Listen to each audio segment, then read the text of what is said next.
Hello, fellow small Gundam collectors. Today we have some older Gundam Converges from the first of the Pound series, or Number series, which is 01. Before this series, there was 20 other waves, but they didn't have the pound sign. They're just labeled 1 through 20. I don't know why they didn't just continue on with 21 and up. It's kind of weird. Well, anyways, this wave came out in 2015. And first one we'll do is this GP04 Gerbera. I'm not pronouncing that right, I'm pretty sure of that. Basic stats here, and then here are the other robots in the wave. I actually have reviewed, I think, all of them, if you want to search those out. So while I'm opening this thing, here's the fandom.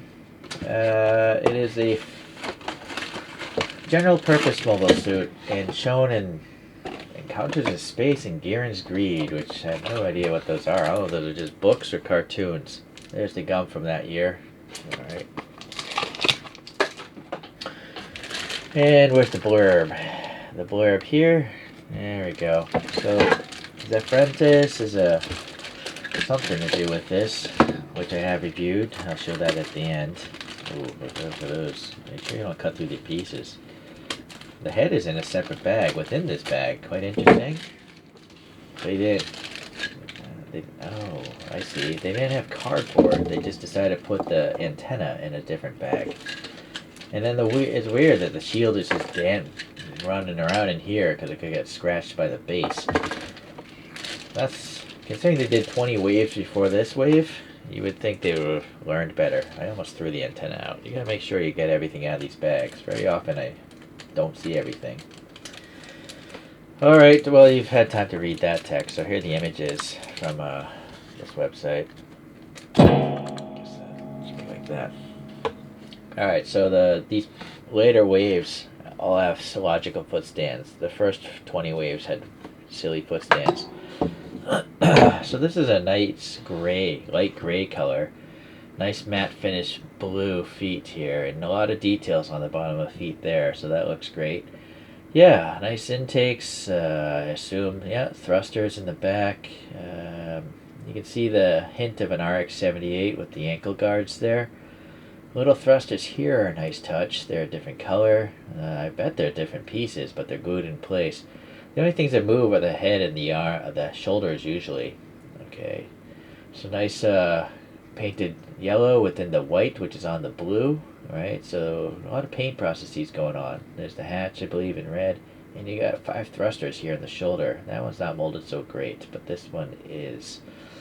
There's a peg hole here for a shield, I imagine. There's a little gunmetal in that elbow, but none in the knees. All right. I guess, hey, that's well detailed. You know, some stuff even behind the shoulder. And then the shoulder even has blue. Oh, there's an 04 here, so that's nice. I like to see numbers and letters molded into these things. So far, that's looking pretty great. So here's the head, no chassis code there, and it's interesting that this antenna is glued in place. You would think that would break in shipping. There's a metallic green up there. The eyes are translucent green. There's some blue and red accents there, so that's a pretty nice looking head there. And then the antenna here, we have a blue center, and the rest is that same light gray color. This is a really short tab, though. Let's see if it's tight or not. Oh, well, see, that flew off. Did it break the antenna? Luckily, the antenna did not break. They're rigid. I don't know why they use these rigid antennae. I mean, I guess they look nicer, but I'd rather have soft antennas that can't break and maybe look a little worse. So the head pops on here, and I don't think it's going to collide. It's a really tight peg fit, so you can move it left and right. The shield. Oh, very cool. So now we have the chassis code.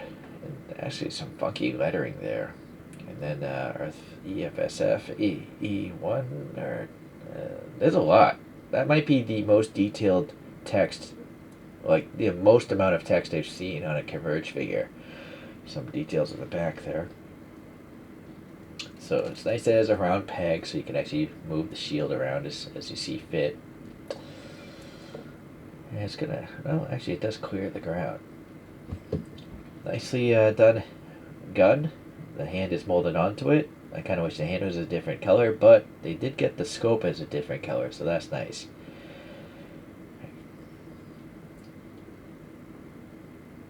Alright, so very cool. And then you got 3 binders or thrusters. There seems to be a side to this one. Is there a letter? I don't see a letter, so, but I think it must stick outwards. That seemed to fit. This one is just straight, so it must go into the back like this. It also has like a L shape to it, so does the groove. I guess it must go like this. Gotta wiggle it in there. Okay, and so that obviously leaves this one as the last. Well, those actually feel pretty good. I don't see a need to glue those. Very nice, very cool. A lot bigger than I thought it would be. And then pop this on here. Very good. Let me reset. Alright, same box, of course, being from the same wave. Here's the blurb on this. Now, this thing was from the cartoon 0083 Stardust Memory, which I have not seen. And this was the development. So you see here, it came about from this one. And then later it became something called the Tetra Kai, which I don't think is in Converge. Maybe one day. Let's see what it says here. Oh boy, there's a lot going on there. You're going to have to pause and read that yourself. I'm going to have to get this bag open. Move this down. Okay, that's it for there. And there's some images. So yeah, cartoon and probably in a video game. Maybe that's an old model kit. Oh boy. Yeah, that looks gross. So, let's make sure I don't cut through the things.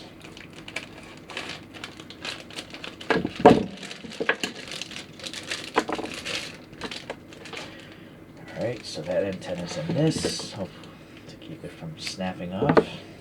Wherever it belongs, I don't know yet.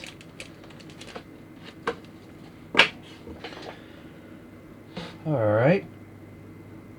Yeah, good foot details there. It's a matte pinkish color. I can't really say it's red. I feel like it's a pinkish hue to it.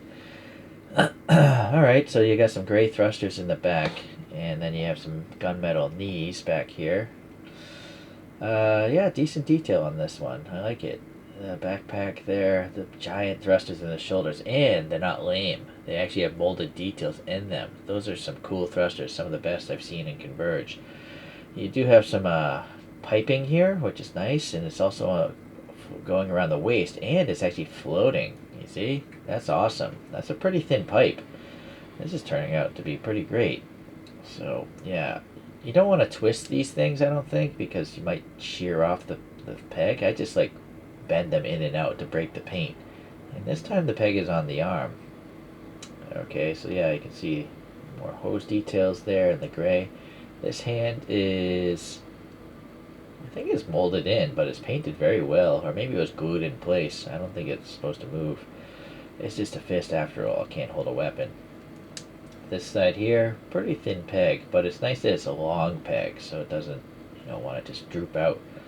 This hand must move, I imagine. Yeah, I don't know, maybe not. It's got a really small grip for the weapon. We got some gray even under there for the neck, and then look, gray piping here on the head. That's really nice. Stuff you wouldn't even really see more often.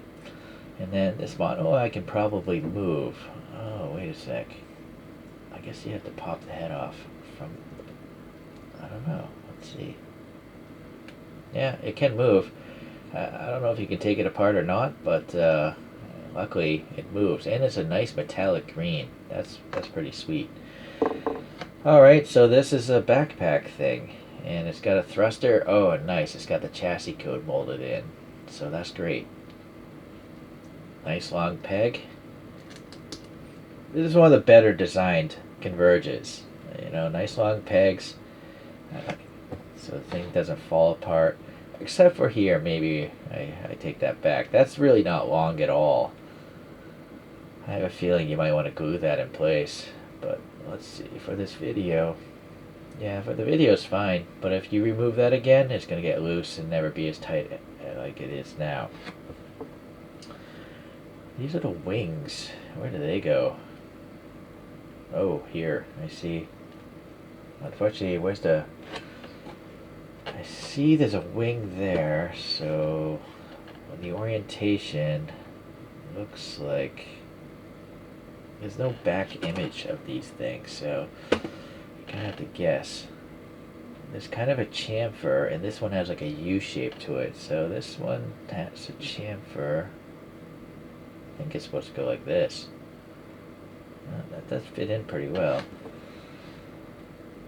And then this is that U-shaped one, so I guess it goes like that. Now this one, these I feel again, it's really short. I feel like you might want to glue those. Well, let me just make sure they belong this way first. Yeah, I'm pretty sure it belongs like that. So I'm going to glue these, hold on.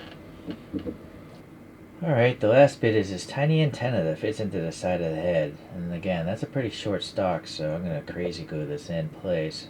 I like to always keep Q-tips handy in case too much glue comes out. What angle does that go in? Ah, boy, automatically that's not fitting, so I gotta get that crazy glue off.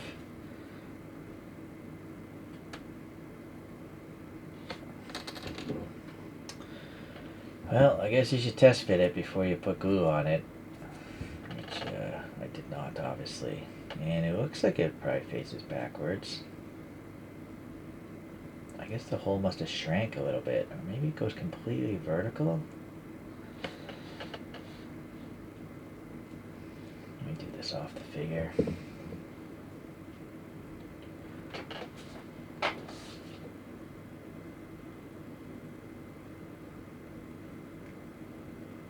Man, it's so small. I'm afraid of breaking it.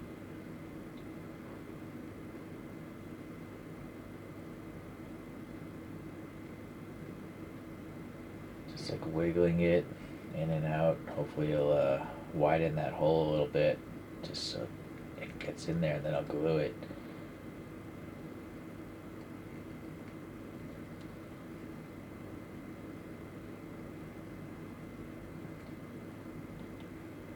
I don't know if it's supposed to go only that far. It's hard to say. I kind of wish it actually just went all the way through so you could see how deep it is in there. But let me see how deep that thing is. That's actually not very deep at all. So, yeah. That's definitely going to fall out if you don't glue that in place. It's barely in there. Alright, well...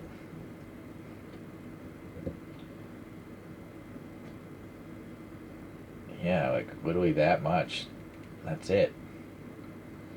Alright, well, get that little extra glue off there. Wow, that's a really frail antenna. They could have easily made that a little bit bigger, you know, it doesn't have to be super thin like that. Okay, well, there it is. It is interesting that this is a derivative of this, an evolution. Right? It's quite different. Like, it is so different, it's crazy. I thought this is a Zeonic suit, but I think it's not. Correct me if I'm wrong, I haven't seen the show, so... Alright, I'm just going to show the two that were mentioned on those fandom pages. This is the GP00 Blossom. It's EX08 in the Converge lineup. And EX means, I guess, extra special because it's got printing on it. The molding in is fine, but it's, well, to be honest with you, I'm not sure. Other than that AE Anaheim Electronics, there's not that much printing different from that, right? It's not that much more material compared to that, so I'm not sure why this thing was so expensive. Yeah, the special ones are like many times more expensive than the normal ones. And here's the GP01 Zefrentes, number 46 in the Converge lineup. The chassis code is molded in there, very nice. Okay. I can definitely see the relationship between those two. This is a big jump. You know, it's got thrusters in the shoulders, but otherwise it's quite different. Some pink smudging there. It's too bad. Alright, I think you've seen those spin around. Let me get rid of these flanking ones. Get in on this. Okay, well, great details. I guess the only issue on this one is you gotta be really careful of that antennae. Even with the crazy glue, I think that's gonna fall out if that gets knocked around. Alright, well, it's not gonna stop me from Converge. I still have a few dozen more to go, so if you like this stuff, we'll see you in the next video.